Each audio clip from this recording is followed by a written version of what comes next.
എല്ലാ പ്രേക്ഷകരും മെഡി ട്രാക്കിലേക്ക് സ്വാഗതം. സെറിബ്രൽ പാൾസി ഈ രോഗത്തെക്കുറിച്ചൊക്കെ നമ്മൾ കേട്ടിട്ടുണ്ട്. എന്താണ് ഈ രോഗം, ഇതിൻ്റെ കാരണങ്ങൾ, ഇതിൻ്റെ വിവിധ ചികിത്സാ രീതികൾ, ഇതിൻ്റെ ഡയഗ്നോസിസ്, ഈ വിഷയമാണ് നമ്മൾ ഇന്ന് മെഡി ട്രാക്കിൽ ചർച്ച ചെയ്യുന്നത്. ഈ വിഷയത്തെക്കുറിച്ച് നമ്മുടെ പ്രേക്ഷകരോട് സംസാരിക്കാനുള്ളത് കണ്ണൂർ ആസ്റ്റർ മിംസിലെ paediatric orthopaedic surgeon doctor Muhammad ഷഫീഖാണ്. Sir, welcome. Thank you. See doctor, cerebral palsy എന്ന് പറയുന്ന രോഗത്തെക്കുറിച്ച് പ്രേക്ഷകർക്ക് ആ വേർഡ് നമ്മൾ കേട്ടിട്ടുണ്ടാവും. Before going to discuss that, ആ പെർട്ടിക്കുലർ ടോപ്പിക്കിലേക്ക് പോകുന്നതിന് മുമ്പ് സാർ ഒരു പീഡിയാട്രിക് ഓർത്തോപെഡിക് സർജനാണ്. സാറിൻ്റെ സ്പെഷ്യാലിറ്റിനെ കുറിച്ച് നമുക്കൊന്ന് ഡിസ്കസ് ചെയ്യാം ആദ്യമായിട്ട്. തീർച്ചയായിട്ടും. പീഡിയാട്രിക് ഓർത്തോപെഡിക്സ് എന്ന് പറയുന്നത് ഒരു താരതമ്യേന ഒരു പുതിയ സ്പെഷ്യാലിറ്റിയാണ്. ഒരു പീഡിയാട്രിക് ഓർത്തോപെഡിക്സ് ഒരു സൂപ്പർ സ്പെഷ്യാലിറ്റി ആയിട്ട് ഇവോൾവ് ചെയ്തിട്ട് ഇന്ത്യയിൽ വന്നിട്ട് ഏതാനും വർഷങ്ങൾ മാത്രമായിട്ടുള്ളൂ. ഞാൻ തന്നെയാണ് കേരളത്തിൽ പോലും ആദ്യത്തെ MCH ക്വാളിഫൈഡ് ആയിട്ടുള്ള പീഡിയാട്രിക് ഓർത്തോപെഡിക് സർജൻ. നിലവിൽ ഉള്ള ഏക ഒരു വ്യക്തിയുമാണ്. പിന്നീട് ആളുകൾ വരും. അങ്ങനെ നോക്കുമ്പോൾ ഈ വിഷയത്തിൽ നമ്മൾ മേഖല പ്രധാനമായിട്ട് കൈകാര്യം ചെയ്യുന്നത് ഒരു ഓർത്തോപെഡിക് സൂപ്പർ സ്പെഷ്യാലിറ്റിയാണ്.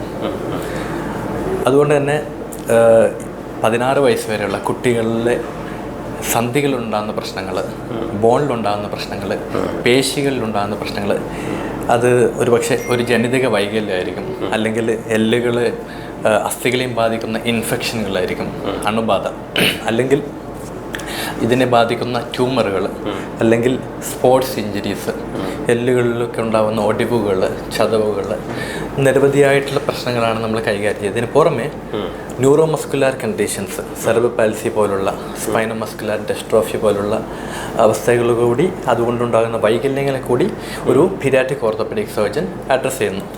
മോർ ദാൻ ഒരു ഓർത്തോപെഡിക് സൂപ്പർ സ്പെഷ്യാലിറ്റി എന്നതിലുപരി ഞാനൊരു പീഡിയാട്രിക് സൂപ്പർ സ്പെഷ്യാലിറ്റി എന്നാണ് പേഴ്സണലി അറിയാൻ ആഗ്രഹിക്കുന്നത്. കാരണം ഒരു അഡൾട്ട്സിനെ അല്ലെങ്കിൽ മുതിർന്നവരെ കമ്പയർ ചെയ്ത് നോക്കുമ്പോൾ കുട്ടികൾ വ്യത്യസ്തരാണ്. അത് ജൈവികമായിട്ടും അവരുടെ ബയോളജിക്കൽ ഘടനാപരമായിട്ടൊക്കെ വളരെ വ്യത്യസ്തരാണ്. കുട്ടികൾക്ക് മാത്രമുള്ള ഒരു പ്രത്യേകതയാണ് വളർച്ച എന്ന് പറയുന്നത്. അഡൾട്ട്സിൻ്റെ സോ ചില ട്രീറ്റ്മെൻറ്റിൽ ചില ഘട്ടങ്ങളിൽ ഈ ഗ്രോത്ത് എന്ന് പറയുന്നത് നമുക്ക് അനുകൂലമായിട്ട് വരും, ചില ഘട്ടങ്ങളിൽ പ്രതികൂലമായിട്ട് വരും. ഇങ്ങനെയുള്ള കുറേ കാര്യങ്ങളുണ്ട്. അതുകൊണ്ട് മുതിർന്നവരെ സമീപിക്കുന്ന അതേ ലാഘവത്തോടുകൂടി നമുക്ക് കുട്ടികളെ സമീപിക്കാൻ സാധ്യമല്ല.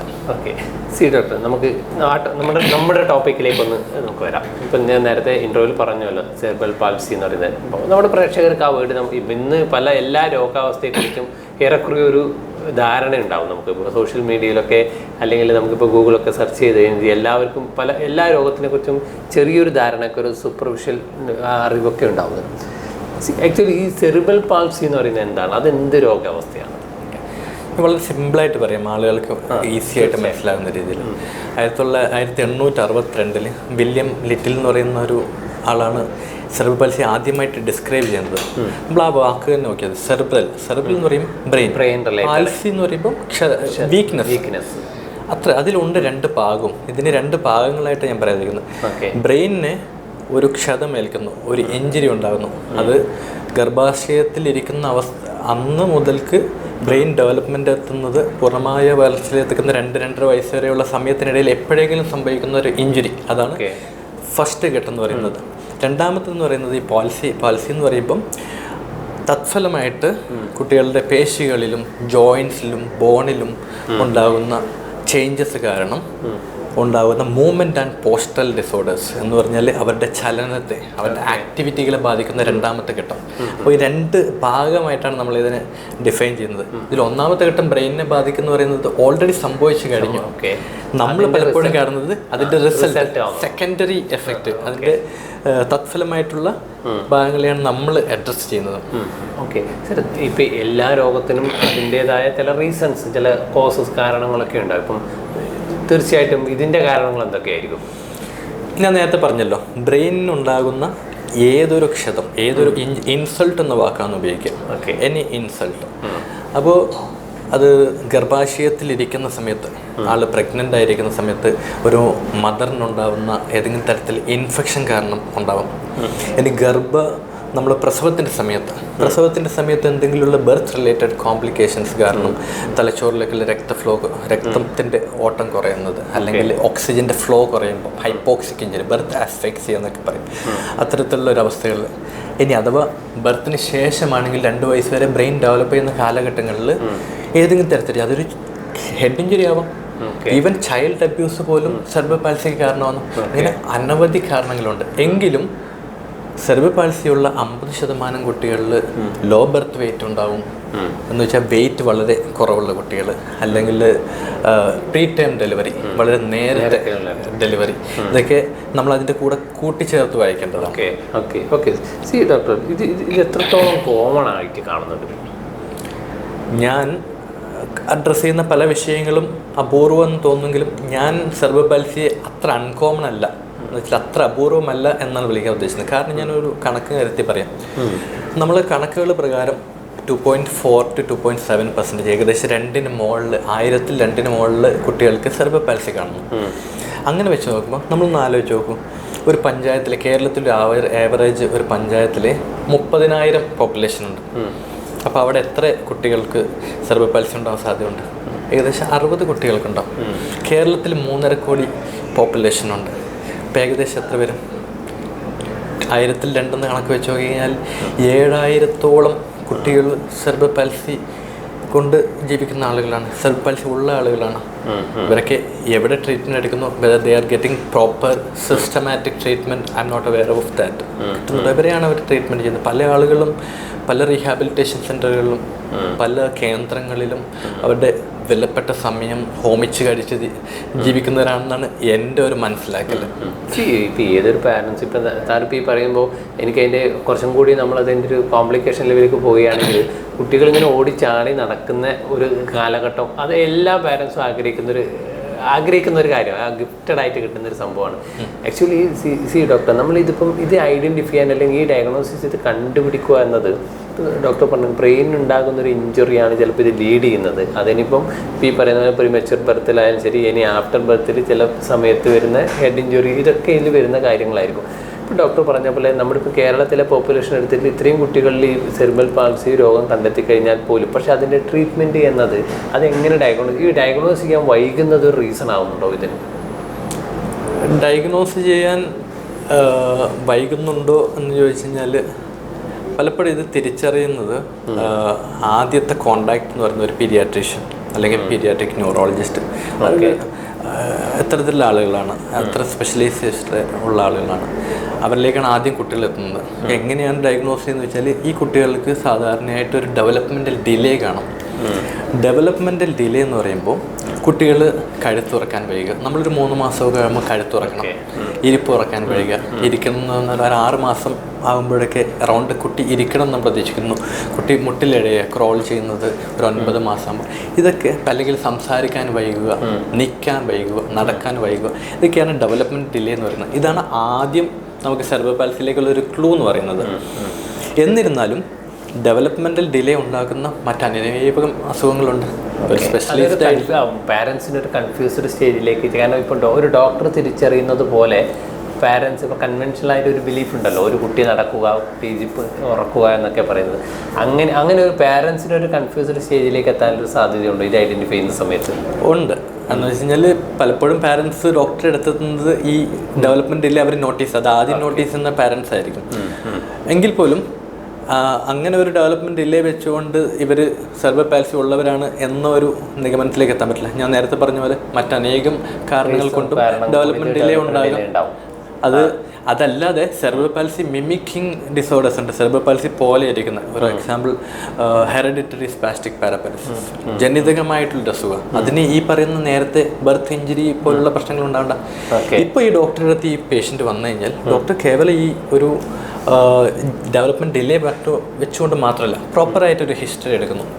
അവരുടെ ബർത്ത് സമയത്ത്, ഡെലിവറിയുടെ സമയത്ത്, അല്ലെങ്കിൽ പ്രഗ്നൻ്റ് ആയ സമയത്ത് ഏതെങ്കിലും തരത്തിലുള്ള ബ്രെയിൻ ഇൻസൾട്ട് ആവാൻ സാധ്യത ഉണ്ടായിരുന്ന എന്തെങ്കിലും പ്രശ്നങ്ങൾ ഉണ്ടായിരുന്നോ എന്ന് വിലയിരുത്തുന്നു. അതല്ലാതെ ബ്രെയിനിനെ ബാധിക്കുന്ന പ്രശ്നങ്ങളെ നമ്മൾ ക്ലിനിക്കലി ടെസ്റ്റ് ചെയ്ത് നോക്കുന്നു, ക്ലിനിക്കൽ എക്സാമിനേഷൻ. അങ്ങനെയാണ് നമ്മൾ ഒരു നിഗമനത്തിലേക്ക് എത്തുന്നത്. ഇനി ഇതൊന്നും നമ്മളൊരു കൺക്ലൂഷനിൽ എത്തിച്ചില്ല എന്നുണ്ടെങ്കിൽ ഒരു പീഡിയാട്രിക് ന്യൂറോളജിസ്റ്റിൻ്റെ അവർ MRI എടുത്ത് നോക്കുന്നു. MRIയിൽ നമുക്ക് കൂടുതലായി കാണുന്ന പെരിവെൻട്രിക്കുലർ ലൂക്കോമലേഷ്യ എന്ന് പറയും, അങ്ങനെ വാക്കാണ് കൂടുതൽ, അല്ലെങ്കിൽ ഇൻട്രാവെൻട്രിക്കുലർ ഹെമറേജ് എന്ന് വെച്ചാൽ ബ്രെയിനിലേക്കുള്ള ഓക്സിജൻ്റെ കുറവോ രക്തക്കുറവ് കാരണം ഈ ഏരിയയിൽ ഉള്ള ചേഞ്ചസ് നമുക്ക് MRIയിൽ കാണാൻ പറ്റും. ഓക്കെ, ഡോക്ടർ, നമ്മളിപ്പോൾ പ്രിമച്വർ ബർത്ത് അല്ലെങ്കിൽ ആ സമയത്ത് ഗർഭാവസ്ഥയിൽ ഉണ്ടാകുന്ന ഈ പറയുന്ന ബ്രെയിനെ ഇൻസൾട്ട്, ആ വാക്ക് തന്നെ നമുക്ക് ഉപയോഗിക്കാം, ബ്രെയിനെ ഇൻസൾട്ട് ചെയ്യുന്ന ആ ഒരു സിറ്റുവേഷൻ എറേസ് ചെയ്ത് കഴിഞ്ഞാൽ അത് ഇപ്പം ഫോർ എക്സാമ്പിൾ കുറച്ചും കൂടി കോഷ്യസ് ആയിട്ട് ആഫ്റ്റർ ബർത്ത് നമ്മളത് ഫോളോ ചെയ്യും. ഓക്കെ, ഒരു സ്വാഭാവികമായിട്ട് നമ്മൾ ചെയ്യും, കുറച്ചും കൂടി കോഷ്യസ് ആവും.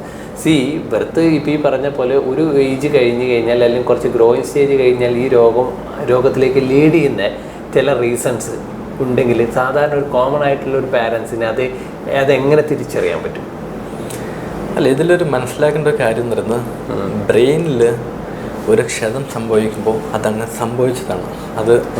അത് പ്രിവെൻറ്റ് ചെയ്യാൻ നമ്മുടെ ന്യൂറോളജി, നമ്മുടെ മെഡിക്കൽ സയൻസ് ഒരുപാട് വളർന്നിട്ടുണ്ട്. അതുകൊണ്ട് തന്നെയാണ് ലോ ബർത്ത് വെയിറ്റ് ഉണ്ടായിരുന്ന കുട്ടികൾ ഉടനെ വീട്ടിലേക്ക് അയക്കത്തില്ല, അവരെ NICUവിലേക്ക് എടുത്ത് ഓക്സിജൻ്റെ ലഭ്യത ഉറപ്പുവരുത്തി അവർക്ക് കൃത്യമായി ട്രീറ്റ്മെൻറ്റ് കൊടുത്തതിന് ശേഷമാണ് അവരെ വീട്ടിലേക്ക് വിടുന്നത്. അല്ലെങ്കിൽ ഈ പ്രീ ടൈം ആയിട്ടുള്ള കുട്ടികളെ ആരും 2 ദിവസത്തിനുള്ളിൽ വീട്ടിലേക്ക് വിടത്തില്ല. അതുകൊണ്ട് തന്നെ അവർക്ക് ഒട്ടുമിക്ക കുട്ടികൾക്കും പ്രോപ്പറായിട്ടുള്ള ട്രീറ്റ്മെൻറ്റ് ന്യൂണാറ്റോളജിസ്റ്റുകളും പീഡിയാട്രിഷ്യൻസും ഗൈനക്കോളജിസ്റ്റുകളൊക്കെ കൊടുക്കുന്നുണ്ട്. എന്നിരുന്നാലും നിർഭാഗ്യവശാൽ ചില കുട്ടികൾക്കെങ്കിലും ഓക്സിജൻ്റെ ലഭ്യത കുറവുണ്ടാവും. പിന്നീട് അങ്ങോട്ടാണ് നമ്മൾ ഈ കാര്യങ്ങൾ ഒബ്സർവ് ചെയ്യുന്നത്. അപ്പോൾ ഓൾറെഡി ആ ഒരു സാധനം നമുക്ക് വെരി ഡിഫിക്കൽട്ട് ടു ഡയഗ്നോസ്, നമുക്കത് തിരിച്ചറിയാൻ പറ്റില്ല. കാരണം എന്ന് വെച്ച് കഴിഞ്ഞാൽ അത് സംഭവിച്ചോ എന്നുള്ളത് പിന്നീട് നമ്മൾ ഈ ഡെവലപ്മെൻറ്റ് ഡിലേ കാണുമ്പോഴാണ് അറിഞ്ഞു തുടങ്ങുന്നത്. അതുകൊണ്ട് തന്നെ മറ്റുള്ള രോഗങ്ങളെ ഡയഗ്നോസ് ചെയ്യുന്ന അത്ര എളുപ്പത്തിൽ ഇതിന് ഏർലി ഡയഗ്നോസ് എന്ന് പറയുന്നത് ഇത് നേരത്തെ കണ്ടുപിടിക്കാൻ പറ്റും. നേരത്തെ ഇപ്പോൾ ഡോക്ടർ പറഞ്ഞില്ലേ, നമുക്ക് നേരത്തെ കണ്ടെത്താൻ പറ്റുന്ന സാഹചര്യങ്ങൾ ഏതൊക്കെയായിരിക്കും? നേരത്തെ ഇപ്പോൾ ഡോക്ടർ സൂചിപ്പിച്ചതുപോലെ ബർത്ത് സ്റ്റേജിൽ ഉണ്ടാകുന്ന പല കോംപ്ലിക്കേഷൻസും ചിലപ്പോൾ സ്വാഭാവികമായിട്ട് അത് നേരത്തെ കണ്ടെത്താൻ പറ്റും. ഒരു നാച്ചുറലായിട്ട് ഗ്രോയിങ് ഉണ്ടല്ലോ ഒരു കുട്ടിക്ക് നാച്ചുറലായിട്ട് ഗ്രോയിങ് ഉള്ള സമയത്ത് ഈ സെറിബ്രൽ പാൾസി എന്ന രോഗം ഉള്ള ഒരവസ്ഥ നമുക്ക് കോമൺ ആയിട്ട് അങ്ങനെ കണ്ടെത്താൻ പറ്റും. ഒന്നുകൂടി ഞാൻ കുറച്ചും കൂടി ക്ലാരിറ്റിയോട് പറയുകയാണെങ്കിൽ, ഫോർ എക്സാമ്പിൾ ഡോക്ടർ നേരത്തെ സൂചിപ്പിച്ചൊരു വിഷയമുണ്ട്, നമുക്ക് ബർത്ത് അല്ലെങ്കിൽ ഗർഭാവസ്ഥയിൽ വരുന്ന കോംപ്ലിക്കേഷൻസും ഇതൊക്കെയാണെങ്കിൽ ബ്രെയിൻ ഇൻസൾട്ട് ചെയ്യുന്ന വിഷയങ്ങളൊക്കെ വരുന്നുണ്ടെങ്കിൽ നമുക്കത് ഓൾറെഡി നമുക്കൊരു സാധ്യതയുണ്ട്, അതിൻ്റെ ഒരു പോസിബിലിറ്റി കണ്ടെത്താൻ പറ്റും. ആഫ്റ്റർ ദാറ്റ് ഇപ്പം ഫോർ എക്സാമ്പിൾ ഇപ്പം അതിന് ബൈ ബർത്ത് അത് ഗ്രോയിങ് സ്റ്റേജിൽ, ഇപ്പോഴും നേരത്തെ ഡോക്ടർ സൂചിപ്പിച്ചതുപോലെ ഗ്രോയിങ് സ്റ്റേജിൽ ഈ രോഗം ഉണ്ട് അല്ലെങ്കിൽ ഈ രോഗത്തിന് സാധ്യതയുണ്ട് എന്നത് നമുക്ക് നേരത്തെ ഒരു ഡോക്ടർക്ക് കണ്ടെത്താൻ പറ്റുമെന്ന്. ഫോർ എക്സാമ്പിൾ ഞാൻ നേരത്തെ പറഞ്ഞല്ലോ, നമുക്ക് ഇങ്ങനെ ഒരു ഇൻസൾട്ട് വന്നാൽ MRI ചേഞ്ചസ് കാണാൻ പറ്റും. MRIയിൽ ഇൻട്രാവെൻട്രിക്കുലർ ഹെമറേജ് കാണാൻ പറ്റും. ഈ ഓക്സിജൻ കുറഞ്ഞത് കൊണ്ടുള്ള ചേഞ്ചസ് ബ്രെയിനിൽ കാണാൻ പറ്റും. ബ്രെയിനാണ് മോസ്റ്റ് സെൻസിറ്റീവ് ഓർഗൻ. ഓക്സിജൻ നമ്മുടെ ശരീരത്തിൽ കിട്ടുന്നില്ലെന്നുണ്ടെങ്കിൽ ഏറ്റവും ആദ്യം ബാധിക്കാൻ പോകുന്ന ശരീരത്തിലെ ഒരു ഓർഗൻ എന്ന് പറയുന്നത് brain. We can see it. അതിന് ഈ പറയുന്ന ഡെവലപ്മെൻറ്റ് ഡിലേ വരെ വെയിറ്റ് ചെയ്തിട്ടില്ല. നിങ്ങൾക്കൊരു സംശയം തോന്നിയാൽ, ഒരു ബർത്ത് കോംപ്ലിക്കേഷൻ ഉണ്ട്, if you are in doubt take N MRI, നമുക്ക് മനസ്സിലാക്കാം. ഈ രോഗം അതായത് ഏതൊക്കെ തരത്തിലാണ് ഡോക്ടർ? ഇപ്പം നമ്മൾ പല രോഗങ്ങൾ പല ടൈപ്പ് പറയാം. ഇപ്പോൾ റുമാറ്റിസ്, നമുക്ക് മുതിർന്നവർക്ക് വരുന്ന വാദം അസുഖങ്ങളൊക്കെ പല ടൈപ്പ് പറയുന്നുണ്ട്. അതുപോലെ ഇപ്പം സെറിബ്രൽ പാൾസി അറിയുന്ന രോഗം ഏതൊക്കെ, അങ്ങനെ വിവിധ തരങ്ങളുണ്ടോ? ഉണ്ട്. സെറിബ്രൽ പാൾസി നമുക്ക് പല തരത്തിൽ കാറ്റഗറൈസ് ചെയ്യാം, അല്ലെങ്കിൽ നമുക്ക് ക്ലാസിഫൈ ചെയ്യാം. ഏറ്റവും കോമൺ ആയിട്ട് ഞാൻ പറയുകയാണെങ്കിൽ ഫിസിയോളജിക്കൽ ക്ലാസിഫിക്കേഷൻ എന്ന് പറയുമ്പം അതിൽ കുറേ ടൈപ്പ് ഉണ്ട്. ഒന്ന് പറഞ്ഞാൽ സ്പാസ്റ്റിക് ടൈപ്പ്. നമ്മൾ സെറിബ്രൽ പാൾസി കാണുന്ന ഏറ്റവും കൂടുതൽ കാണുന്ന ഒരു ടൈപ്പാണ് സ്പാസ്റ്റിക് ടൈപ്പ്. ഈ കുട്ടികളുടെ മസിൽസ് എല്ലാം പല ടൈറ്റ് ആയിരിക്കും, നമുക്ക് നിവർത്താൻ ബുദ്ധിമുട്ടായിരിക്കും. അതാണ് സ്പാസ്റ്റിക് ടൈപ്പ് എന്ന് പറയുന്നത്. രണ്ടാമത്തേത് ഹൈപ്പോട്ടോണിക്, വളരെ ലൂസായിരിക്കും മസിൽസ്. മൂന്നാമത്തേത് കൂടുതൽ ഫ്ലെക്സിബിൾ ആയാലും അതൊരു രോഗാവസ്ഥയായിരിക്കും. അങ്ങനെയും പ്രസന്റ് ചെയ്യാം. അത് അത്ര കോമൺ അല്ല, സ്പാസ്റ്റിക്കിൻ്റെ അത്ര കോമൺ അല്ല. നമ്മൾ കാണുന്ന മിക്കവാറും നമ്മളടുത്ത് വരുന്ന പല കുട്ടികളും സ്പാസ്റ്റിക് ആയിരിക്കും, ടൈറ്റ് ആയിട്ടായിരിക്കും. അല്ലെങ്കിൽ ചില കുട്ടികൾ ഡിസ്റ്റോണിക് ആയിരിക്കും. അവരുടെ കൈകളിലും കാലുകളിലും ശരീരത്തെ മറ്റു ഭാഗങ്ങളിലൊക്കെ ഡിസ്റ്റോണിക് മൂവ്മെൻറ്റ്സ്, നമ്മുടെ കൈകളൊക്കെ ശ്രദ്ധിച്ച ഒരു പ്രത്യേക തരത്തിലുള്ള മൂവ്മെൻറ്റ്സുകളാണ് ഡിസ്റ്റോണിക് മൂവ്മെൻറ്റ്സ്. അല്ലെന്നുണ്ടെങ്കിൽ അത്തറ്റോട്ടിക് മൂവ്മെൻറ്റ് ടൈപ്പ് ഉണ്ട്. അത്തറ്റോട്ടിക് എന്ന് പറയുമ്പോൾ ഇവരുടെ കൈകൾ ശ്രദ്ധിച്ചാൽ ഒരു റിറ്റിംഗ് മൂവ്മെൻറ്റ്സ് ഇങ്ങനെ കാണും. ഇങ്ങനെ പല ടൈപ്പുകൾ ഫിസിയോളജിക്കലി ക്ലാസിഫൈ ചെയ്യാം. പക്ഷേ കൂടുതൽ എളുപ്പത്തിൽ സാധാരണക്കാർ മനസ്സിലാകുന്ന ഒരു ടൈപ്പ് എന്ന് പറയുന്നത്, കൂടുതൽ മുമ്പ് കാലങ്ങളിൽ ഉപയോഗിച്ചിരുന്നത് ഹെമിപ്ലീജിക് ഡൈപ്ലീജിക്, ക്വാഡ്രിപ്ലീജിക് എന്നൊക്കെ പറഞ്ഞാൽ. ഹെമിപ്ലീജിക് എന്ന് പറയുമ്പോൾ ഒരു കൈയും ഒരു കാലും. നമ്മൾ ഈ പാരലൈസിസ് വരുമെന്ന് പറയത്തില്ല, അത് തന്നെയാണ് basically. It's happening during the birth അല്ലെങ്കിൽ ഡെലിവറി സമയത്ത് ആ ഭാഗത്ത് സംഭവിക്കുന്നത്. ബേസിക്കലി അതേപോലെയാണ് സംഭവിക്കുന്നത്. ഒരു ഭാഗത്ത് ബാധിക്കുമ്പോൾ ഹെമിപ്ലീജിക്, 2 കാലുകളെ കൂടുതലായി ബാധിക്കുമ്പോൾ ഡൈപ്ലീജിക്, 2 കാലുകളെയും 2 കൈകളെയും ബാധിക്കുമ്പോൾ ക്വാഡ്രിപ്ലീജിക്. ഈവൻ സെർബൽ പാൽസിയുടെ ബൈബിൾ എന്ന് പറയുന്ന മില്ലർ ബുക്കിലേക്ക് പെൻഡാപ്ലീജിക് എന്ന വാക്കുകൾ ഒരു ഉപയോഗിച്ചാണ്. ആർഗ്യുമെൻ്ററി വേർഡാണ്. അപ്പം കഴുത്തുകൂടെ തൂങ്ങി നിൽക്കുമ്പം അതിനെ പെൻഡാപ്ലീജിക് എന്നുള്ള വാക്ക് വരെ ഉപയോഗിക്കുന്നുണ്ട്. പക്ഷേ നിലവിൽ നമ്മുടെ സിംപ്ലിഫൈ ചെയ്യാൻ വേണ്ടി നമ്മൾ വളരെ സിമ്പിളായിട്ട് ഇപ്പോൾ ഗ്ലോബലി യൂസ് ചെയ്യുന്ന ഒരു അപ്രോച്ച് എന്ന് പറയുന്നത് അത് യൂണിലാറ്ററൽ ഓർ ബൈലാറ്ററൽ, ഒരു വശത്തെ ബാധിക്കുന്നത് അല്ലെങ്കിൽ 2 വശത്തെ ബാധിക്കുന്നത്, 2 കാറ്റഗറൈസ് ചെയ്ത് അപ്രോച്ച് ചെയ്യുന്നതാണ് കൂടുതൽ എളുപ്പം. ഓക്കെ ഡോക്ടർ, നമ്മളിപ്പം ഇത് ഇനിയിപ്പം ബൈ ബർത്ത് ഒക്കെ ഇതൊരു ഏജ് ലിമിറ്റ് ഉണ്ടോ ഡോക്ടർ? സാധാരണ കൂടുതൽ ഇത് കോമൺ ആയിട്ട് കാണുന്നത് ഇപ്പോൾ ഏത് ഏജ് അങ്ങനെയുണ്ടോ കുട്ടികളിൽ പ്രത്യേകിച്ച് ഈ രോഗം കാണുന്നത്? പിന്നെ അങ്ങനെ ഒരു ഏജ് കാറ്റഗറി ഉണ്ടോ? അങ്ങനെ ഡയഗ്നോസ് ചെയ്തെടുത്തിട്ടുണ്ടോ? അത് ഇല്ല, ഇത് ഓൾറെഡി സംഭവിച്ച ഒരു കാര്യമാണ്. നമ്മൾ കാണുന്നതെല്ലാം ഇതിൻ്റെ സെക്കൻഡറി എഫക്റ്റ്, ഡെവലപ്മെൻറ്റ് സ്റ്റേജിൽ സംഭവിക്കുന്നത് വെച്ചാൽ ഇതിൽ പല തരത്തിലാണ് പോകുന്നത്. ഇപ്പോൾ ഹെമിപ്ലീജിക് എന്ന് പറഞ്ഞ കുട്ടികൾ, ഇവർ നടക്കാനുള്ള സാധ്യത നോക്കിക്കഴിഞ്ഞാൽ ഒട്ടുമിക്ക കുട്ടികളും ഒരു 18-24 മാസത്തിൽ, എന്താ വെച്ചാൽ സാധാരണ നടക്കുന്നതിനേക്കാളും ഡിലേ ആണ് എങ്കിലും ഒരു ഓൾമോസ്റ്റ് 100% കുട്ടികൾ നടക്കും. ചില വൈകല്യങ്ങളോട് കൂടിയിട്ട് വലത് കൈ ഇങ്ങനെ മടക്കി വെച്ചായിരിക്കാം, കാലുകളിൽ ചെറിയ ഒരു ബെൻഡുണ്ടായിരിക്കാം, എങ്കിലും അവർ നടക്കും. വിത്തൗട്ട് സപ്പോർട്ട് അവർ നടക്കും. അപ്പോൾ ഒരു 18 മുതൽ 24 വയസ്സ് വരെ. അതേപോലെ 2 കാലുകൾ ബാധിക്കുന്ന കുട്ടികളാണെങ്കിൽ ഏകദേശം ഒരു 4 വയസ്സിൽ നടക്കാൻ സാധ്യതയുണ്ട്. എല്ലാ കുട്ടികളും നടക്കത്തില്ല. 80%, 90% ആ ഒരു കുട്ടികൾ, ബാക്കി 10% നടക്കാൻ സാധ്യതയില്ലാത്ത കുട്ടികളാണ്. പിന്നെ ക്വാഡ്രിപ്ലീജിക് എന്ന് പറയുമ്പം അവരും കുറച്ചുകൂടി ഡിലേ ആയിട്ട് അവരുടെ സിവിയറിറ്റി എത്രത്തോളം സീരിയസ് ആണ് എന്നതിനെ ഡിപ്പെൻഡ് ചെയ്തിട്ട് നടക്കാനുള്ള സാധ്യതകളും മാറിക്കൊണ്ടിരിക്കും. ഓക്കെ, ഈ രോഗം യഥാർത്ഥത്തിൽ ഇപ്പോഴേ നമ്മളിപ്പം മോഡേൺ മെഡിസിൻ ഒരുപാട് ഡെവലപ്പായ ഒരു സ്റ്റേജിലാണ് നമ്മൾ ഈ രോഗത്തെക്കുറിച്ച് നമ്മൾ ഡിസ്കസ് ചെയ്യുന്ന പോലെ അങ്ങനെ ഒരു കാലഘട്ടത്തിലാണ്. ഇതിപ്പോൾ കൂടുകയാണോ കുറയുകയാണോ ചെയ്യുന്നത്? അതൊരു ട്രിക്കി ക്വസ്റ്റ്യനാണ്. ഞാൻ ഇതിന് ഉത്തരം പറയുമ്പോൾ പലർക്കും ഒരു തെറ്റിദ്ധാരണയുണ്ടാവും. ഇത് കൂടുകയാണ് ചെയ്യുന്നത്.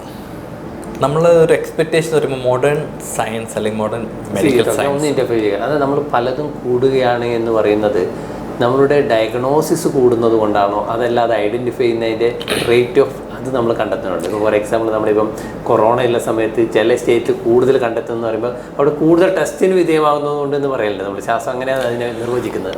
അതുപോലെ ഇത് കൂടുകയാണ് എന്ന് പറയുന്നത് നമ്മൾ കൂടുതൽ ഇത് കോൺഷ്യസ് ആയിട്ട് ഒബ്സർവ് ചെയ്യുന്നതുകൊണ്ട് ഡയഗ്നോസ് ചെയ്യുന്നതുകൊണ്ടായിരിക്കും. അതൊരു ഫാക്ടറാണ്. കൂടുതലായിട്ട് ഡയഗ്നോസ് ചെയ്യും, കൂടുതലായിട്ട് അവർ ട്രീറ്റ്മെൻറ്റുകൾ ഹോസ്പിറ്റലുകളുടെ ട്രീറ്റ്മെൻറ്റ് അവൈലബിലിറ്റി അതൊന്നാണ്. പക്ഷെ ഞാൻ പറയാൻ ഉദ്ദേശിക്കുന്നത് വേറൊരു വശമാണ് അതിൻ്റെ.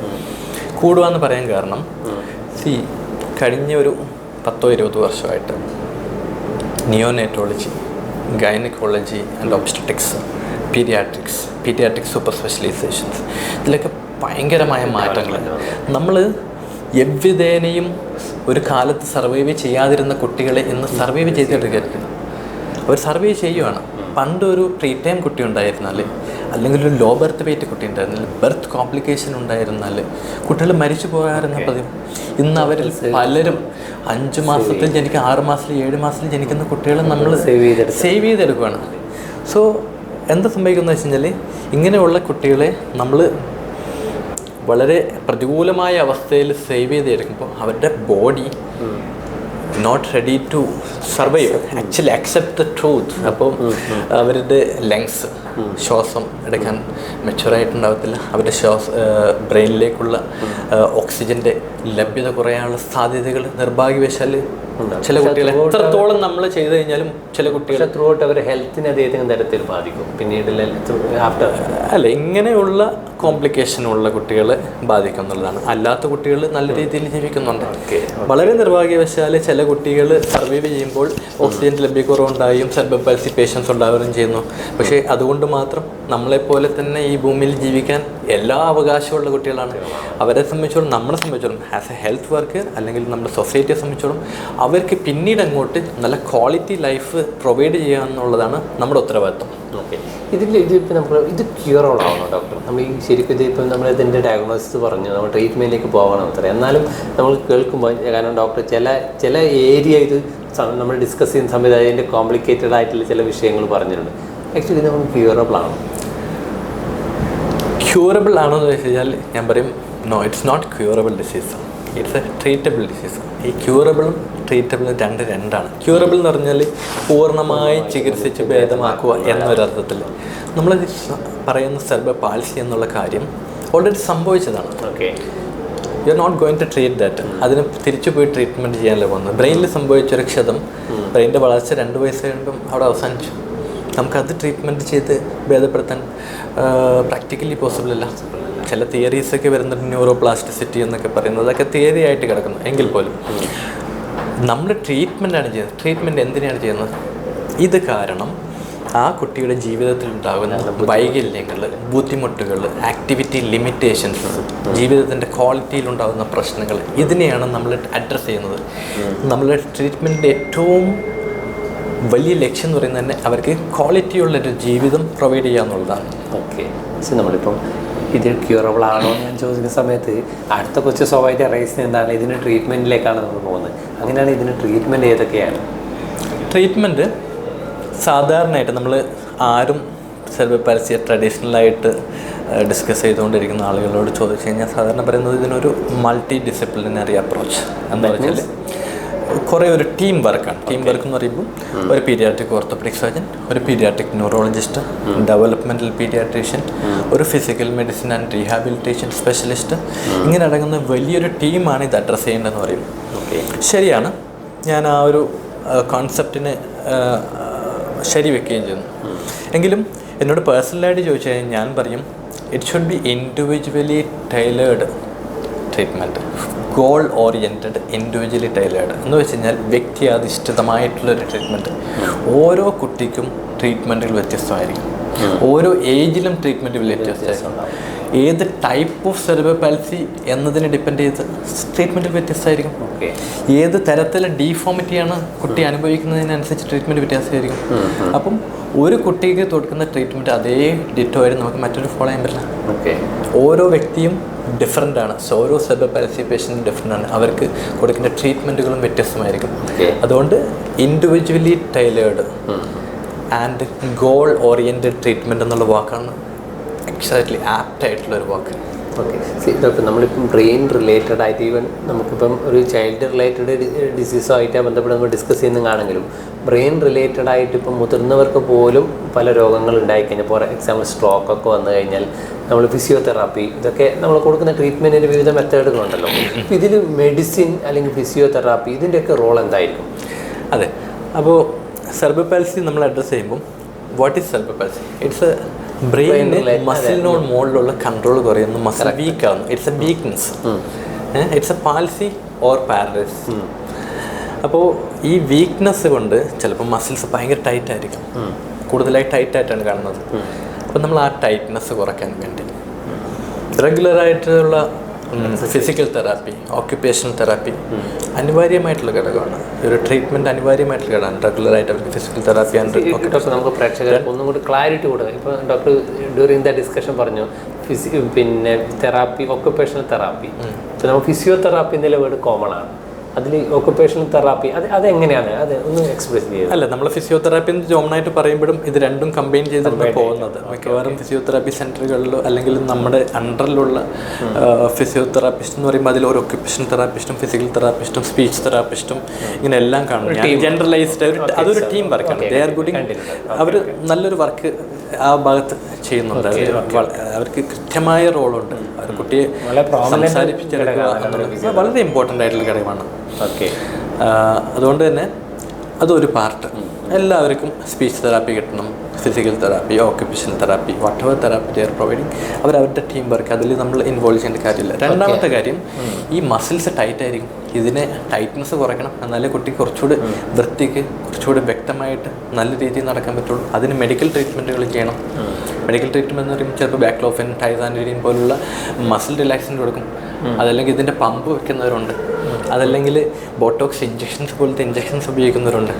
മറ്റൊന്ന്, ബ്രേസസ് ആവശ്യമായി വരും. അസിസ്റ്റീവ് ഡിവൈസസ്, നടക്കാൻ സഹായിക്കുന്ന ക്രച്ചസ്, വാക്കേഴ്സ് പോലുള്ള ആവശ്യമായിട്ട് വരും. മറ്റൊന്ന് 40% കുട്ടികൾക്ക് സീഷർ എന്ന് വെച്ചാൽ ഫിറ്റ്സ് എന്ന് പറയുന്ന പ്രശ്നമുണ്ടോ. ഇതിന് ഒരു പീഡിയാട്രിക് ന്യൂറോളജിസ്റ്റിനെ കണ്ട് കൃത്യമായ ചികിത്സ എടുക്കണം. ഇതിനെല്ലാം പുറമെ ഒരു ഘട്ടം നമ്മളെത്തും.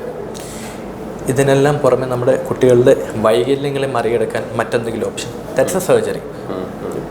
സർജറി എന്ന് പറയുമ്പം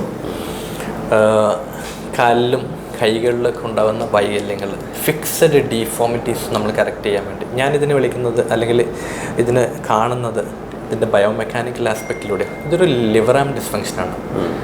നമ്മളൊരു കിണറിൽ നിന്ന് വെള്ളം കോരുന്നു എന്ന് ആലോചിച്ച് നോക്കിയാൽ, കിണറിൽ നമ്മൾ ഡയറക്റ്റ് ഇങ്ങനെ കോരാൻ എന്തൊരു ബുദ്ധിമുട്ടാണ്, ഭയങ്കര ബുദ്ധിമുട്ടാണ്. ഇനി നമ്മൾ കയറിൻ്റെ കട്ടി കൂട്ടി, കനം കൂട്ടി, നീളം കൂട്ടി, still we are facing that problem. അപ്പോഴും നമുക്ക് ഈ കയറിന്ന് ഉപയോഗിച്ച് വെള്ളം അടയ്ക്കാൻ ബുദ്ധിമുട്ടായി. അതേസമയം നമ്മളൊരു ചെറിയൊരു പുള്ളി വെച്ചിട്ട് വലിക്കുകയാണെങ്കിൽ, ആ ഫോഴ്സിൻ്റെ ഡയറക്ഷനിൽ ഒരു ചേഞ്ച് വരുത്തുകയാണെങ്കിൽ അനായാസം നമുക്ക് എഫേർട്ട് കുറയും. That's aim of surgery. ഇതൊരു ലിവർ ആൻഡ് ഡിസ്ഫങ്ഷനാണ്. കാലിൽ ലിവറുകൾ പലതും തെറ്റിക്കിടക്കുകയാണ്, താളം തെറ്റിക്കിടക്കുകയാണ്. ഈ പേശികളെ ഒന്ന് റീഓറിയൻറ്റ് ചെയ്ത്, ഈ ബെൻഡായി കിടക്കുന്ന ബോൺസിനൊന്ന് റീഓറിയൻറ്റ് ചെയ്താൽ ഈ കുട്ടിക്ക് കുറച്ചുകൂടെ അനായാസമായിട്ട്, കുറച്ചുകൂടെ ഭേദപ്പെട്ട രീതിയിൽ, നല്ല രീതിയിൽ നടക്കാൻ സാധിക്കും. അതാണ് സർജറി എന്നത്. ഇപ്പം for example physiotherapy, medical treatment ഒക്കെ കഴിഞ്ഞിട്ടും നമ്മളൊരു റിസൾട്ട്, അതായത് നമ്മളൊരു എക്സ്പെക്റ്റഡ് റിസൾട്ട് ലെവലിലേക്ക് എത്തിയിട്ടില്ല, ആ സ്റ്റേജിലാണോ ഈ സർജറി എന്നുള്ള ഓപ്ഷൻ പിന്നീട് പോകുന്നത്? ഇല്ല, ഞാൻ നേരത്തെ പറഞ്ഞല്ലോ, എല്ലാം ഇൻഡിവിജ്വലി ടൈലേർഡാണ്. ഓരോ വ്യക്തിക്കും വ്യത്യസ്തം. അത് നമ്മൾ അനലൈസ് ചെയ്ത് അവരുടെ ഗേറ്റ് നോക്കി, നടത്തത്തിലുള്ള വ്യതിയാനങ്ങൾ നോക്കിയിട്ട് ഇൻസ്ട്രുമെൻറ്റഡ് അല്ലെങ്കിൽ വീഡിയോ ഗേറ്റ് അനാലിസിസ് ചെയ്ത് എന്തൊക്കെയാണ് പ്രശ്നങ്ങൾ. അത് മാത്രമല്ല, ഈ കുട്ടിയുടെ നീഡിനെ നോക്കണം. എല്ലാവരെയും നടത്തിപ്പിക്കുക എന്നുള്ളത് സെറിബ്രൽ പാൽസി ട്രീറ്റ്മെൻറ്റ് മേഖലയിലുള്ള ഒരാളുടെ ഉദ്ദേശമല്ല. എല്ലാവരും നടത്തിപ്പിക്കേണ്ടില്ല, പലരും നടക്കത്തില്ല. ഇത് ഒരു വ്യക്തി അധിഷ്ഠിതമാണല്ലോ ട്രീറ്റ്മെന്റ് എന്ന് പറഞ്ഞാൽ. ഒരു കുട്ടിക്ക് വരുന്ന ആ ഓരോ ഇൻഡിവിജ്വൽ ബേസ്ഡ് ആയിട്ട് ചെയ്യുന്ന.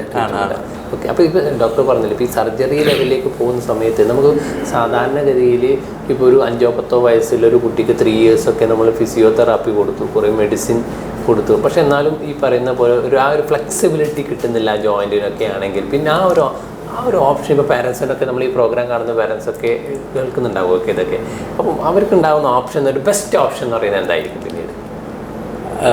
ഞങ്ങൾ ചോദിച്ച ചോദ്യം എന്ന് വെച്ച് കഴിഞ്ഞാൽ, കുറേ നാളുകളായിട്ട് കുട്ടി ഫിസിയോതെറാപ്പി ചെയ്യുന്നു, മെഡിക്കൽ ട്രീറ്റ്മെന്റ് 5-6 വയസ്സിന് മുകളിൽ പ്രായമുണ്ട്, മെഡിക്കൽ ട്രീറ്റ്മെൻറ്റുകൾ ചെയ്യുന്നു. ഇതെല്ലാം ചെയ്യണം. ഇതെല്ലാം ഒരു മൾട്ടി ഡിസിപ്ലിൻ ട്രീറ്റ്മെൻറ്റ് ഭാഗമാണ്. എന്നിട്ടും കുട്ടികളുടെ ജോയിൻറ്റുകൾ ബെൻഡായിക്കൊണ്ടിരിക്കുന്നു. അതാണ് അതിൻ്റെ ഒരു പ്രോഗ്രഷൻ. സെറിബ്രൽ പാൽസിയുടെ ഒരു ട്രെൻഡ് എന്ന് പറയുന്നത് വേഴ്സണിങ് ആയിരിക്കും. ഇങ്ങനെ മുകളിലോട്ട് പോകുന്ന ഒരു വയസ്സ് കൂടുന്നതിനനുസരിച്ച് ഡിഫിക്കൽട്ടീസ് കൂടിക്കൊണ്ടിരിക്കും, ജോയിൻറ്റുകൾ സ്റ്റിഫായിക്കൊണ്ടിരിക്കും, ബെൻഡായിക്കൊണ്ടിരിക്കും. ആ സ്റ്റേജിൽ ഗോൾഡ് സ്റ്റാൻഡേർഡ് ട്രീറ്റ്മെൻറ്റ് എന്ന് പറയുന്നത് SEMLS, single event multi level surgery എന്ന് വെച്ചാൽ corrective surgery, followed by intensive post operative rehabilitation. അത് കഴിഞ്ഞിട്ടുള്ള പോസ്റ്റ് ഓപ്പറേറ്റീവ് റീഹാബിലിറ്റേഷൻ. ഇതാണ് ഞാൻ വ്യക്തമായിട്ട് പറയാൻ പറ്റും. ഞാനത് പറയുന്നതിന് പല കാരണങ്ങളുണ്ട്. ഇന്ന് സെറിബ്രൽ പാൽസിയുടെ ട്രീറ്റ്മെൻറ്റിൽ കഴിഞ്ഞ 10 വർഷമായിട്ട് നടക്കുന്ന വിപ്ലവകരമായിട്ടുള്ള മാറ്റത്തെക്കുറിച്ച് കൃത്യമായിട്ടുള്ള ധാരണയുള്ള ഒരാൾക്ക് ഈ ഉത്തരത്തിലേക്ക് എത്താൻ നിഷ്പ്രയാസെത്താൻ പറ്റും. ഇനി അതല്ല, ഡൗട്ടുള്ള ഒരാൾക്ക് കഴിഞ്ഞ കുറേ വർഷങ്ങളായിട്ട് നടക്കുന്ന റീസെൻ്റായി നടക്കുന്ന റിസർച്ചുകൾ, ലിറ്ററേച്ചറുകൾ റെഫർ ചെയ്ത് നടക്കും. ഇനി നമ്മൾ അതൊന്നും അല്ലാത്തൊരു ലേമാൻ എന്ന് വിചാരിക്കാം.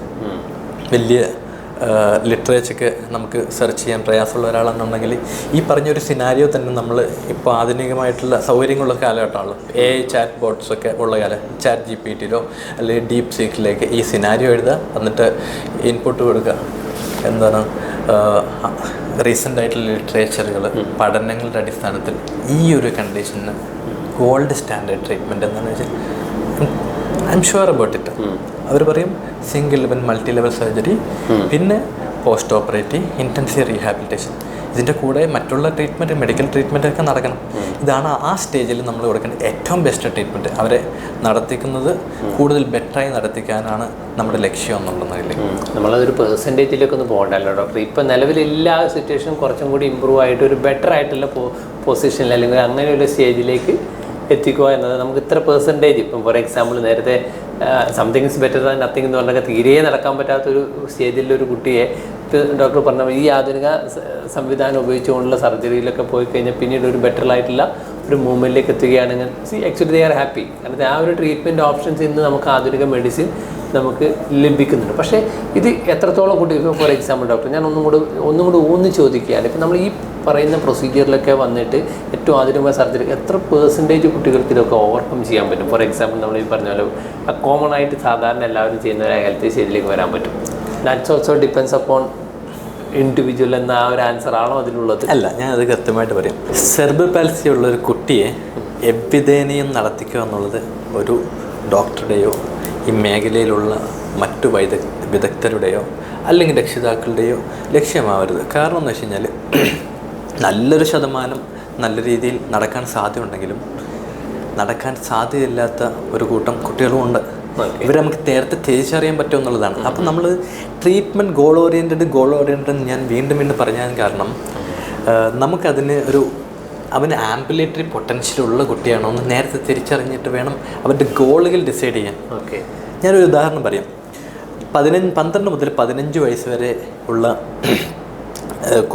15 മാസം വരെയുള്ള സമയങ്ങളിൽ ഏതെങ്കിലും ഇൻഫാൻറ്റൈൽ റിഫ്ലക്സുകൾ, നേരത്തെ ഉണ്ടായിരുന്ന റിഫ്ലക്സുകൾ പോയിട്ടില്ല, 2ൽ കൂടുതൽ, അല്ലെങ്കിൽ 2 വയസ്സിനുള്ളിൽ കഴുത്തുറച്ചിട്ടില്ല, 4 വയസ്സിൽ ആ കുട്ടിക്ക് ഇരിക്കാൻ പറ്റുന്നില്ല, 8 വയസ്സിനുള്ളിൽ 1-2 സ്റ്റെപ്പുകൾ പോലും സപ്പോർട്ട് ഇല്ലാതെ നടക്കാൻ പറ്റുന്നില്ലെന്നുണ്ടെങ്കിൽ ആ കുട്ടി നടക്കാനുള്ള സാധ്യതയിൽ വിരളമാണ്. ഒരിക്കലും നടക്കാൻ സാധ്യതയില്ല. ഈ കുട്ടിയെ നമ്മൾ നടത്തിക്കാൻ ശ്രമിക്കും. ഇത് ബ്ലെക്സ് ക്രൈറ്റീരിയ 1986 തോന്നുന്നു, 86 ഒരു ഡിസ്ക്രൈബ് ചെയ്തത്. അതിന് മുമ്പും അതിന് ശേഷമുള്ള ഒരുപാട് വിദഗ്ധരുടെ ഒബ്സർവേഷനും പഠനത്തിലും ഉള്ള ഒരു നിഗമനത്തിലേക്ക് എത്തിയതാണ്. ഇങ്ങനെ ഉള്ള കുട്ടികൾ നടക്കാൻ സാധ്യത കുറവാണ്. അവരുടെ ഗോളുകൾ ഡിഫറെൻ്റ് ആയിരിക്കണം. അവരെ എവിധേനയും നടത്തിപ്പിക്കാൻ ശ്രമിക്കരുത്. അതെന്ന് വെച്ച് കഴിഞ്ഞാൽ എന്താ സംഭവിക്കുക, ആ നടക്കാൻ സാധ്യതയില്ലാത്ത കുട്ടികളെ നമ്മൾ ഒരു റീഹാബ് സെൻറ്ററിലേക്ക് തളച്ചിട്ട് അവരുടെ ഏറ്റവും വിലപ്പെട്ട യൗവനവും ബാല്യവും പിടിച്ച് ഇങ്ങനെ നടത്തിക്കാൻ ശ്രമിക്കുമ്പോൾ നമ്മൾ ഈ തുമ്പിയെ കൊണ്ട് കല്ലടിപ്പിക്കാൻ പറയത്തില്ല. തുമ്പിയെ കൊണ്ട് കല്ലടിപ്പിക്കുന്നത്, തുമ്പി കല്ലെടുക്കാൻ ശ്രമിക്കും, ബട്ട് ഹീ കനോട്ട് മൂവ്, അല്ലേ? അവർ മുന്നോട്ടോ ഒരു അല്പം പോലെ പറക്കാൻ സാധിക്കില്ല. അത് തന്നെയാണ് കുട്ടികളുടെ കാര്യത്തിൽ സംഭവിക്കുന്നത്. നമ്മൾ എവിധേനയും നടത്തിക്കാൻ ശ്രമിക്കുമ്പോൾ അവരുടെ ജീവിതത്തിൽ മുന്നോട്ട് പോകാൻ സാധിക്കത്തില്ല. സെർബ്രൽ പാൽസി ട്രീറ്റ്മെൻറ്റിൻ്റെ 4 ഗോൾസിൽ ഒന്നാമത്തെ ഗോൾ എന്ന് പറയുന്നത് കമ്മ്യൂണിക്കേഷൻ, ആശയവിനിമയം നമ്മൾ ഉണ്ടാക്കിയെടുക്കണം ആ കുട്ടിക്ക്. രണ്ടാമത്തത് എഡ്യൂക്കേഷൻ, വിദ്യാഭ്യാസം. മൂന്നാമത്തത് മൊബിലിറ്റി, ഒരു സ്ഥലത്ത് നിന്ന് മറ്റൊരു സ്ഥലത്തേക്ക് എത്തുക. അത് നടന്നിട്ടാണെന്നില്ല, അത് ഏതെങ്കിലും ഒരു വീൽ ചെയറിലായിരിക്കും, ഒരാളെ എടുത്തു കൊണ്ടുപോകുന്നതായിരിക്കും. നാലാമത്തത് മാത്രമാണ് നടത്തിപ്പിക്കുക എന്നുള്ളത്, ആംബുലേഷൻ എന്ന് പറയുന്നത്. അപ്പോൾ ഫോർത്താണ്. ഇത് പ്രൈമറി ഗോളല്ല. ഇത് കൃത്യമായിട്ട് പറയാൻ കാരണം വീൽ ചെയറിലിരുന്നിട്ട് സിവിൽ സർവീസ് പോലുള്ള ഉയർന്ന പരീക്ഷകൾ ക്രോസ് ചെയ്ത സെർബ്രൽ പാൽസി ഉള്ള കുട്ടികളുണ്ട് വീൽ ചെയറിലിരുന്നിട്ട്. അതേസമയം അങ്ങനെയുള്ള കുട്ടികൾ നമ്മൾ മുന്നിലേക്കുമ്പം അവരുടെ ഏറ്റവും വിലപ്പെട്ട കാലം ത്തിൻ്റെ ഒരു വലിയൊരു സിംഹഭാഗം ഏതെങ്കിലും ഒരു സെൻറ്ററിൽ മാസങ്ങളും ദിവസങ്ങളും വർഷങ്ങളും സ്പെൻഡ് ചെയ്ത് എഡ്യൂക്കേഷൻ കൃത്യമായി കൊടുക്കാൻ പറ്റാതെ, കമ്മ്യൂണിക്കേഷൻ ഡെവലപ്പ് ചെയ്യാൻ കിടക്കാതെ, വലുതായിട്ടും ഈ നടക്കാൻ എങ്ങനെയെങ്കിലും പറ്റുമെന്ന് നോക്കി നടക്കുന്നവരുണ്ട്. ഇതിൽ സംഭവിക്കുന്ന പ്രശ്നം എന്ന് വെച്ചാൽ ഈ രക്ഷിതാക്കളില്ലാത്ത കാലഘട്ടങ്ങളിലും ഇവർ ഇൻഡിപെൻഡൻ്റ് ആയിട്ട് ജീവിക്കാൻ പറയണം. അതിന് ഏറ്റവും അത്യാവശ്യം കമ്മ്യൂണിക്കേഷൻ ആൻഡ് എഡ്യൂക്കേഷൻ, നോട്ട് ആംബുലേഷൻ. ഈ രോഗത്തെക്കുറിച്ച് വരുന്നത് പെട്ടെന്ന് സാറിൻ്റെ മനസ്സിൽ വരുന്ന മിത്തുകൾ എന്തൊക്കെയായിരിക്കും? എൻ്റെ മനസ്സിൽ മിത്തുകൾ മാത്രമേ വരുന്നുള്ളൂ. ഒരുപാട് തെറ്റിദ്ധാരണകളുള്ള മേഖലയാണ്. കാരണം വെച്ചാൽ കേരളത്തിൽ ഞാൻ അറിഞ്ഞിടത്തോളം കാലം ഇതിനെ ഈ സെമൽസ് എന്ന് പറയുന്ന ഒരു അപ്രോച്ച്. സെമൽസ് എന്ന് പറയുന്നത് ഒരു സെർബ്രൽ പാൽസി പേഷ്യൻറ്റിൻ്റെ മുകളിൽ നിന്ന് താഴെ വരെയുള്ള എല്ലാ പ്രശ്നങ്ങളെയും ഒരൊറ്റ സർജറിയിൽ അഡ്രസ്സ് ചെയ്യുന്ന ഒരു സെമൽസ് എന്ന് പറയുന്നത്. ചിലപ്പം 6-7 മണിക്കൂർ എടുക്കാം. പക്ഷെ അതാണ് ഇതിൻ്റെ ഏറ്റവും സിസ്റ്റമാറ്റിക് ആയിട്ടുള്ള ഗോൾഡ് സ്റ്റാൻഡേർഡ് ആയിട്ടുള്ള ഒരു രീതി എന്ന് പറയുന്നത്. ഇത് പലയിടത്തും ചെയ്യുന്നില്ല. അതുകൊണ്ട് തന്നെ സെർബ്രൽ പാൽസിയെക്കുറിച്ച് ഒരുപാട് തെറ്റിദ്ധാരണകൾ നമ്മുടെ കേരളത്തിൽ നിലനിൽപ്പുണ്ട്. അപ്പോൾ 2-3 പറയും. ഒന്ന്, നേരത്തെ പറഞ്ഞ cerebral palsy is a curable disease എന്ന് ബിലീവ് ചെയ്യുന്ന വിശ്വസിക്കുന്ന ആളുകൾ. It's not a curable disease, it's a treatable disease. നമുക്ക് അവരുടെ ജീവിതത്തെ മുന്നോട്ട് കൊണ്ടുപോകാൻ, ഡെവലപ്പ് ചെയ്തെടുക്കാൻ, ക്വാളിറ്റി ഓഫ് ലൈഫ് ഇമ്പ്രൂവ് ചെയ്യാൻ പറ്റുന്നുള്ളൂ. രണ്ടാമത്തത്, ഓൺലി ഫിസിയോതെറാപ്പി വിൽ ഇമ്പ്രൂവ് എന്ന് വെച്ചാൽ ഫിസിയോതെറാപ്പി കൊണ്ട് മാത്രം ഒരാൾക്ക് ഇമ്പ്രൂവ് ചെയ്യാൻ. 1973 ഒക്കെയാണ് നിക്കോൾസൺ ആൻഡ് റൈറ്റ് ആദ്യത്തെ ഒരു സ്റ്റഡി എടുക്കുന്നത്. ഒരു പകുതി കുട്ടികൾക്ക് ഫിസിയോതെറാപ്പി മാത്രം കൊടുത്ത് ഫിസിയോതെറാപ്പിക്ക് ഒരു ട്രീറ്റ്മെൻറ്റ് കൊടുക്കാതെ കമ്പയർ ചെയ്ത് നോക്കിയിട്ട് അത് തമ്മിൽ സിഗ്നിഫിക്കൻ്റായിട്ട് ഡിഫറൻസ് ഇല്ല എന്ന് പിന്നീട് തെളിയിക്കപ്പെടും. അങ്ങനെ അതിനുശേഷം ഒരുപാട് സ്റ്റഡീസ് വന്ന് ഈ പ്രസ്താവനയെ ശരിവെക്കുന്ന പൂർണ്ണമായിട്ടും നല്ല രീതിയിലുള്ള ഇമ്പ്രൂവ്മെൻറ്റ് ഫിസിയോതെറാപ്പി കൊണ്ട് മാത്രം ഉണ്ടാകുന്നുള്ള ഇന്ന് ഒരു പ്രസ്താവനയെ ശരിവെക്കുന്ന ഒരു സ്റ്റഡീസും ഉണ്ടായിട്ടില്ല. പക്ഷേ അതേസമയം ഞാൻ അംഗീകരിക്കുന്ന ഒരു മൾട്ടി ഡിസിപ്ലിൻ അപ്രോച്ചാണ് ഫിസിയോതെറാപ്പിക്ക്. ഇതിൻ്റെ ട്രീറ്റ്മെൻറ്റിൽ കൃത്യമായ പങ്കുണ്ട്. മൂന്നാമത്തെ ഒരു മിത്ത് പറയുകയാണെങ്കിൽ ബോട്ടോക്സ് ഇഞ്ചെക്ഷൻസ് കൊടുക്കുന്നത്. Botox is A magical drug. അത് അത്ഭുതങ്ങൾ സൃഷ്ടിക്കും. ബോട്ടോക്സ് ഒരു മാജിക്കൽ ഡ്രഗ് അല്ല. ബോട്ടോക്സ് ഒരു ടെമ്പററി എഫക്റ്റ് കൊടുക്കുന്ന ഒരു ഡ്രഗാണ്. ബോട്ടോക്സ് ഇഞ്ചെക്ഷൻ കൊടുക്കുമ്പോൾ ആ കാലിൽ ആ മസിൽസ് 3-4 മാസത്തേക്ക് മാത്രം ഒന്ന് ടൈറ്റ്നസ് വീക്ക്നെസ് വരുന്നു, ടൈറ്റ്നസ് കുറയുന്നു. ആ സമയത്ത് നമ്മൾ ഫിസിയോതെറാപ്പി ചെയ്തിട്ട് അതിൻ്റെ ആ ഒരു പീരീഡ് നമ്മൾ യൂട്ടിലൈസ് ചെയ്യുന്നു. അതിലുപരി ബോട്ടോക്സ് എവിടെയോ എന്തൊക്കെയോ വലിയ അത്ഭുതങ്ങൾ സൃഷ്ടിക്കുന്നു എന്നുള്ളത് തെറ്റിദ്ധാരണയായിട്ടുള്ളൊരു കാര്യമാണ്. നാലാമത്തത് ഒരു മിത്ത് എന്ന് പറയുന്നത്, പല ആളുകൾ എനിക്ക് വരുന്ന പേഷ്യൻസ് പല ആളുകളും കാണുന്നത് അവർ ആർട്ടിക്കുലേറ്റ് AF ബ്രേസ് യൂസ് ചെയ്യുന്നത്. ആർട്ടിക്കുലേറ്റ് AF എന്ന് വെച്ചാൽ AF ബ്രേസ് യൂസ് ചെയ്യല്ലോ. നമ്മൾ കാലിൽ ഉണ്ടാകുന്ന ബ്രേസുകളുണ്ട്. അത് ജോയിൻ്റ് ഉള്ളതുകൊണ്ട് ജോയിൻ്റ് ഇല്ലാത്തതുകൊണ്ട്. ഞാൻ യൂഷ്വലി പ്രിസ്ക്രൈബ് ചെയ്ത് സോളിഡ് ആംഗിൾ AF എന്ന് വെച്ചാൽ ജോയിൻ്റ് ഇല്ലാത്തത്. പല കുട്ടികൾക്കും ഈ ആർട്ടിക്കുലേറ്റഡ് AF അവരുടെ കണ്ടീഷൻ ക്രൗച്ച് ഗേറ്റിലുള്ള മുട്ടുകൾ വളഞ്ഞിട്ട് കാലുകൾ മുകളിലോട്ട് വളഞ്ഞിട്ടുള്ള കുട്ടികളാണെങ്കിൽ ഈ ആർട്ടിക്കുലേറ്റഡ് AF കാണുമ്പം കുറേയും കൂടി നാച്ചുറലായിട്ട് വാക്ക് കൊടുക്കുന്ന പോലെ തോന്നിപ്പിക്കാമെങ്കിലും ആ ബ്രേസ് കാണുമ്പോൾ AF കാണുമ്പോൾ അത് പ്രശ്നങ്ങളാണ് ഉണ്ടാക്കുന്നത്. ക്രൗച്ചിന് വേഴ്സൺ ചെയ്യും. അപ്പോൾ ഓരോ ഘട്ടത്തിലും ഓരോ ടൈപ്പിനും ഓരോ തരത്തിലുള്ള AF ആണ് യൂസ് ചെയ്യേണ്ടത്. അത് പല ആൾക്കാർക്കും അതിനെക്കുറിച്ച് കൃത്യമായിട്ടുള്ള ധാരണയില്ല എന്നുള്ളതാണ്. അഞ്ചാമത്തെ ഒരു പ്രശ്നം എന്ന് വെച്ച് കഴിഞ്ഞാൽ പല ആളുകളും വിചാരിക്കുന്നത് ക്രൗച്ച് ഗേറ്റ് എന്ന് പറയുന്നത് ഇസഡ് ഷേപ്പിലായിരിക്കും കുട്ടികളുണ്ടാവും. മുട്ട് വളഞ്ഞ് ഹിപ്പ് വളഞ്ഞ് കാല് വളഞ്ഞിട്ട് ഇരിക്കുന്നവർ. അവർക്ക് ഫ്ലാറ്റ് ഫുട്ടാണ് എന്നൊരു ധാരണ ഉണ്ടാവും. Actually it is not a flat foot. അവർ ആൻറ്റി ഗ്രാവിറ്റി മസിൽസ് എല്ലാം വീക്കാണ്. അവരുടെ കാലിൽ ശരിക്കും ഇക്വൈനസ്, കാലിൽ താഴെയായിട്ടാണ് ബാക്കിലെ സൈഡിലുള്ളത്. ആ ബാക്കിൽ ഇങ്ങനെ ഇക്വൈനസ് പൊസിഷനിലുള്ള കാല് വെച്ച് നമ്മൾ നടക്കാൻ നിരന്തരമായി ശ്രമിച്ചുകൊണ്ടിരിക്കുമ്പോൾ മിഡ് ഫുട്ടിലുണ്ടാകുന്ന ഒരു ബ്രേക്ക്, അതാണ് നമുക്ക് കണ്ടാൽ ഫ്ലാറ്റ് ഫുട്ട് എന്ന് തോന്നിക്കുന്ന ഒരു തെറ്റിദ്ധാരണ ഉണ്ടാക്കുന്നത്. Actually it is not flat foot. It's hind foot എന്ന് പറയുന്ന ഒരു ഇക്വൈനസ് ആയിട്ടുള്ള അവസ്ഥയിലാണ്. മിഡ് ഫുട്ടിലെ ഒരു ഡിസ്ലൊക്കേഷൻ എന്ന് പറയുക ഒരു മിഡ് ഫുട്ട് ബ്രേക്കിൽ ആണ് ഉള്ളത്. ഇങ്ങനെ ഒരുപാട് ഇതുണ്ട്. ഇതിൻ്റെ കൂടെ ഞാൻ ഒരു മിത്തല്ല, ഞാൻ പെട്ടെന്ന് ഓർമ്മയിൽ വരുമ്പോൾ പറയാൻ ഉദ്ദേശിക്കുന്ന ഒരു കാര്യം എന്ന് വെച്ചാൽ ഹിപ്പ് ഡിസ്ലൊക്കേഷൻ. സെർബൽ പാൽസി പേഷ്യൻസിൽ വളരെ കോമൺ ആയിട്ട് കണ്ടുവരുന്ന ഒരു കോംപ്ലിക്കേഷൻ ഹിപ്പ് ഡിസ്ലൊക്കേഷൻ എന്ന് പറഞ്ഞാൽ ഇടുപ്പ് എല്ലുകൾ തെന്നിപ്പോകുക എന്നുള്ളത്. നോൺ ആംബുലേറ്ററി നടക്കാത്ത സെർബൽ പാൽസി പേഷ്യൻസിൽ 90% കുട്ടികളിൽ ഹിപ്പ് വെളിയിലോട്ട് പോകാൻ സാധ്യത കൂടെ ഉണ്ട്. പിന്നെ അതിൻ്റെ ഗ്രേഡ് കുറഞ്ഞു വരുമ്പോൾ 60 മുതൽ 80% വരെ അങ്ങനെ വലിയൊരു ശതമാനം കുട്ടികൾക്ക് ഹിപ്പ് തെന്നിപ്പോകും. ഞാൻ പേഴ്സണലി ഫോളോ ചെയ്യുന്നത് ഓസ്ട്രേലിയൻ ഹിപ്പ് സർവൈലൻസ് പ്രോട്ടോക്കോൾ എന്ന് വെച്ച് കഴിഞ്ഞാൽ പല കുട്ടികൾക്കും അവരെ ഗ്രേഡിനനുസരിച്ചിട്ട് 6 മാസത്തിൻ്റെയും 1 വർഷത്തിൻ്റെയൊക്കെ ഇടവേള വെച്ചുകൊണ്ട് നമ്മൾ ഹിപ്പ് സ്ക്രീൻ എക്സ്റേ എടുത്ത് സ്ക്രീൻ ചെയ്ത് നോക്കും. ഒരു 35% വെളിയിലോട്ട് വരുവാണെങ്കിൽ നമ്മൾ ഹിപ്പ് അകത്തോട്ട് വെക്കാനുള്ള ഇൻ്റർവെൻഷൻസ് ചെയ്യണം. അല്ലാത്ത പക്ഷം ഇത് മുഴുവനായിട്ട് വെളിയിൽ വരികയും ഒരു ജീവിതം കൂടുതൽ ദുസ്സഹമായ അങ്ങനെ ഒരു എന്താ പറയുക കുറച്ചുകൂടി ഡിഫിക്കൽട്ടാവും. നടന്നുകൊണ്ടിരിക്കുന്ന സർജിക്കൽ പ്രൊസീജിയർ വേണ്ടി വരും.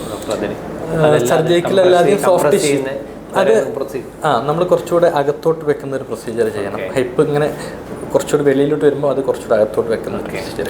So these are the myths. നമ്മൾ സാധാരണ ഇപ്പം കണ്ണൂർ ആസ്റ്റർ മിംസിൽ ഇപ്പം നമ്മൾ ഈ പറയുന്ന ഈ സെർബൽ പാൽസി കുട്ടികളിൽ ബാധിക്കുന്ന ഈ രോഗത്തെക്കുറിച്ച് ഇതിൻ്റെ ഈ പറഞ്ഞ എല്ലാ ട്രീറ്റ്മെൻറ്റ്സും ഇവിടെ സാറിൻ്റെ ഡിപ്പാർട്ട്മെൻറ്റിൽ ഇവിടെ നൽകുന്നുണ്ടോ?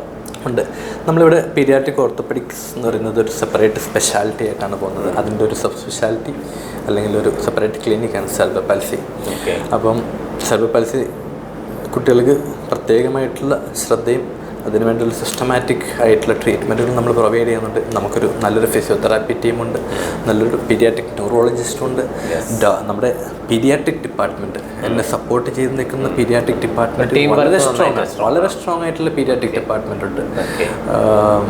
ന്യൂനറ്റോളജി ഡിപ്പാർട്ട്മെൻ്റ് ഉണ്ട്, ഡെവലപ്മെൻറ്റ് പീഡിയാട്രിക്. ഇത് വെച്ചുള്ളൊരു ടീം വർക്ക് ഡിപ്പാർട്ട്മെന്റ് ഉള്ളത് കൊണ്ട് വളരെ ഈസി ആയിട്ട് വളരെ സിസ്റ്റം അപ്രോച്ചിൽ ചെയ്യാൻ പറ്റും. മീഡിയ ട്രാക്കിൻ്റെ ഇന്നത്തെ എപ്പിസോഡ് ഇവിടെ വൈൻഡ് അപ്പ് ചെയ്യാണ്.